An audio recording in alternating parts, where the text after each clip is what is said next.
दोस्तों मैं साधना पांडे मार्गदर्शन पे आपका बहुत बहुत स्वागत करती हूँ। दोस्तों आज मैं बात करूंगी कि बिना पूजा पाठ किए भी आप अपने भाग्य को किस प्रकार चमका सकते हैं।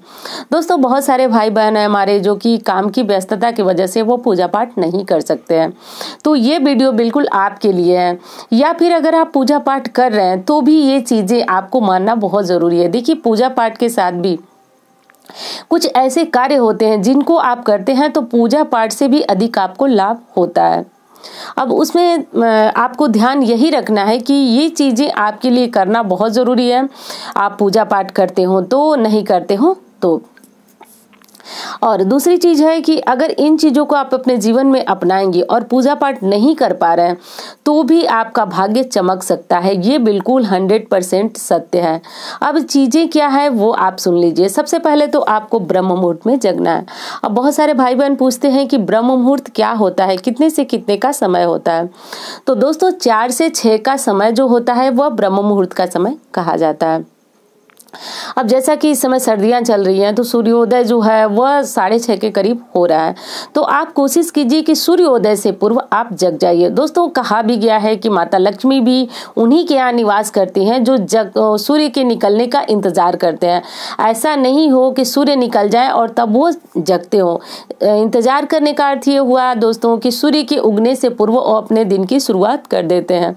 तो ऐसा आपको जरूर करना है, क्योंकि ये एक मानी हुई बात है कि जो व्यक्ति ब्रह्म मुहूर्त में जगता है उसकी बहुत सारी जो काम होते हैं वो सफल हो जाते हैं। यानी अगर आपने सफल लोगों की जीवनी पढ़ी होगी तो आप उनको भी देखा होगा। जो लोग इस जगत में सफल हुए हैं उनको भी आप लोग देखे होंगे कि वो लोग के जो उठने का समय था वो ब्रह्म मुहूर्त था, सुबह का समय था।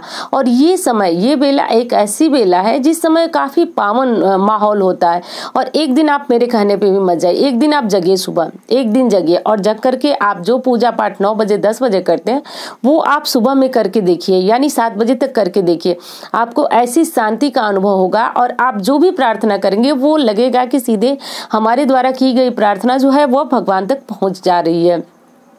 तो इस एक समय में ही इतनी ताकत होती है जो भाग्य को बदलने में पूर्णतया सक्षम है। अब दूसरी चीज है दोस्तों कि आप अपने भोजन से पूर्व, जैसा कि मैं अक्सर बताती रहती हूँ, अगर आप मेरे साथ पहले से जुड़े हों तो आप जरूर जानते होंगे इस बात को। अपने भोजन से पूर्व आप किसी न किसी जानवर को भोजन जरूर कराएं। दोस्तों देखिए शास्त्र ऐसा मानता है कि अपना पेट तो जानवर भी भरता है, हम इंसान हैं और इंसान का जीवन यानी मानव जीवन जो है बहुत त्याग और परिश्रम के बाद हमें मिलता है।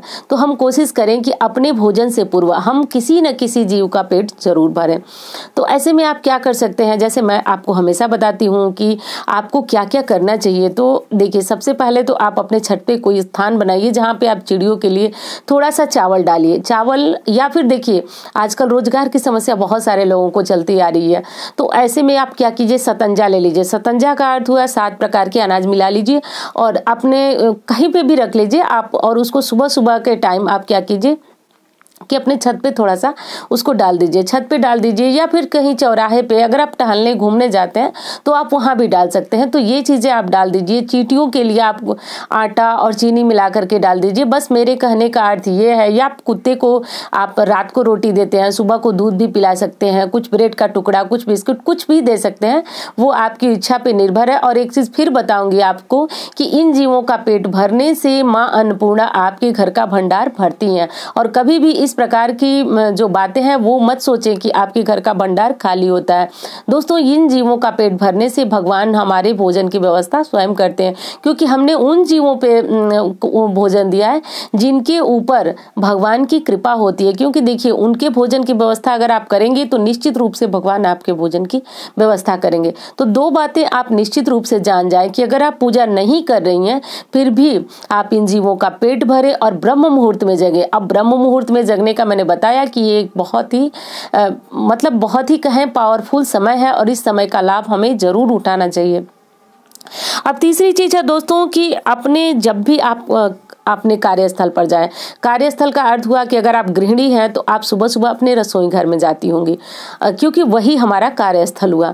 तो आप उसको प्रणाम एक बार जरूर करें। यानी देखिए, मैं बताती रहती हूँ आपको कि जब आप अपने भोजन बनाने जाएं तो आप अपने चूल्हे को एक बार प्रणाम जरूर करें, क्योंकि उसी चूल्हे के माध्यम से होकर के भोजन जो है पूरे परिवार तक, पूरे परिवार के सदस्यों तक गुजरता है और उस पर विशेष रूप से मां अन्नपूर्णा का वास होता है। जैसा कि हम नए घर में जाते हैं तो चूल्हा पूजन की रस्म होती है, या फिर नई बहू आती है तो चूल्हा पूजन की रस्म होती है। ऐसा जानते हैं आप क्यों होता है? ऐसा इसलिए होता है कि उस जो बनाने वाले जातक हैं उनके ऊपर उस चूल्हे के द्वारा माता अन्नपूर्णा की कृपा बनी रहे, तो इसलिए उनको विधिवत पूजा जाता है। तो प्रतिदिन हम ये प्रक्रिया नहीं कर सकते हैं। तो जब हम स्नान वगैरह करके या फिर बिना स्नान के भी अगर आप जाते हैं, पहली बार आप गैस जलाते हैं, तो एक बार प्रणाम करें और प्रणाम करने के बाद ही अपना जो दैनिक कार्य है वो शुरू करें। इस प्रकार करने से दोस्तों घर में बरकत आती है और आपके भाग्य में जो है वह वृद्धि होती है, आपका भाग्य जो है चमकता रहता है। और दोस्तों हाँ, एक चीज और बता दूं आपको कि अगर आप अपने दुकान जाते हैं, ऑफिस जाते हैं, कहीं भी जाते हैं, तो आप जब भी वहां जाएं तो एक बार अपने कार्यस्थल पे उसका पैर छू करके जाना न भूलें। दोस्तों इस बात में हो सकता है किसी को शर्मिंदगी भी आए, किसी को शर्म भी आए कि मतलब ये चीजें करना अच्छा नहीं लगता, पर दोस्तों एक चीज आप समझिए कि वो आपका कार्यस्थल है, अब वहां से आपकी जीविका चलती है। तो इस चीज को समझना और मानना बहुत जरूरी है कि यहाँ पे आपको एक बार उसको आदर देकर के ही आपको आगे बढ़ना है, और आप निश्चित रूप से जिससे आदर देंगे आप वहां से आदर जरूर प्राप्त करेंगे। तो इस बात का आपको ध्यान रखना है, ये एक बहुत सामान्य सी बात है। तो अगर आप दुकान करते हैं तो वहां शटर उठाएं तो एक बार प्रणाम करें और फिर आप आगे बढ़ें। ऑफिस है कुछ भी, तो इसमें शर्माने वाली कोई बात नहीं है दोस्तों, क्योंकि जब एक व्यक्ति सफल होता है तो आगे वाले भी उससे देख करके उसकी नकल करते हैं, तो ऐसा कुछ शर्माने वाली बातें नहीं है। आप प्रभु पे भरोसा करते हैं, सनातन धर्म के प्रेमी हैं, तो आपको इन बातों को मान लेना बहुत जरूरी है, क्योंकि इस प्रकार के कार्य मैं स्वयं भी करती हूँ। जब भी मैं कोई कार्य शुरू करती हूँ तो उससे पहले जो है प्रणाम जरूर करती हूँ और फिर ही जा करके मैं अपने कार्य की शुरुआत करती हूँ। अब दोस्तों अगली चीज ये है कि एक सप्ताह में एक दिन आप मंदिर जाना जरूर शुरू कर दें। अगर जाते हैं तो बहुत अच्छी बात है, नहीं जाते हैं तो आप सप्ताह में एक दिन मंदिर जाना जरूर शुरू कर दें। ये दिन आपकी पसंद से कोई भी दिन हो सकता है। अब आपकी पसंद के दिन का अर्थ ये हुआ कि अगर आप भोलेनाथ की पूजा करते हैं तो आप सोमवार के दिन जाएं, अगर आप शनिदेव को जल चढ़ाते हैं पीपल में तो आप शनिवार के दिन जाएं। जैसा कि आप सभी जानते हैं कि शनिवार के दिन पीपल वृक्ष की पूजा परिक्रमा करने से शनि ग्रह भी शांत होते हैं और माँ लक्ष्मी की भी कृपा होती है, क्योंकि उस पे शनि देव के अलावा माँ लक्ष्मी और भगवान विष्णु का निवास होता है। तो आप उस दिन भी जा सकते हैं मंदिर। और दूसरी चीज है कि मंगलवार के दिन भी आप जा सकते हैं, गुरुवार के दिन लक्ष्मी नारायण के मंदिर जा सकते हैं, शुक्रवार के दिन भी लक्ष्मी नारायण के मंदिर जा सकते हैं। तो आपकी इच्छा पे ये निर्भर करता है, पर आप मंदिर जाएं जरूर। कोई भी मंदिर छोटा बड़ा नहीं होता है, पर एक मंदिर आप देख लें, हफ्ते में एक दिन मंदिर जाने से आपके घर में सकारात्मक ऊर्जा का वास बना रहता है। तो परिवार का कोई सदस्य, मैं ये बिल्कुल नहीं कहती हूँ कि इस परिवार के सारे सदस्यों को जाना चाहिए, परिवार में जो भी सदस्य हो, वैसे मुखिया जाए तो सारे परिवार के सदस्यों को इसका लाभ मिलता है। पर अगर पति हैं तो वो भी जा सकते हैं, पत्नी है वो भी जा सकते हैं, कोई बच्चा है, मतलब बच्चे का मतलब कि अगर कोई बच्चा समझदार है वो जाना चाहे तो जाए और पूरे परिवार में घर ला करके वहां से चढ़ाए हुए प्रसाद को वितरित करें। ऐसा करने से दोस्तों आपका भाग्य जो है वह पूर्णतया चमक जाता है और आप अन्य कोई भी दान पुण्य करें या न करें, आपके भाग्य में बढ़ोतरी होती रहती है। क्योंकि जो सबसे बड़ा दान है, आपने उन जो पशु हैं जिनको भोजन के लिए काफी मेहनत करनी पड़ती है, आपने उनका पेट भरा तो भगवान आपके भोजन की व्यवस्था भी अवश्य करेंगे। अब अगली चीज ये है दोस्तों कि देखिए, किसी का मन नहीं दुखाना चाहिए। ध्यान दीजिए, अगली चीज है और बहुत महत्वपूर्ण चीज है। देखिए, हमें अपने द्वारा किए गए कर्मों का फल किसी न किसी रूप में जरूर भुगतना ही पड़ता है।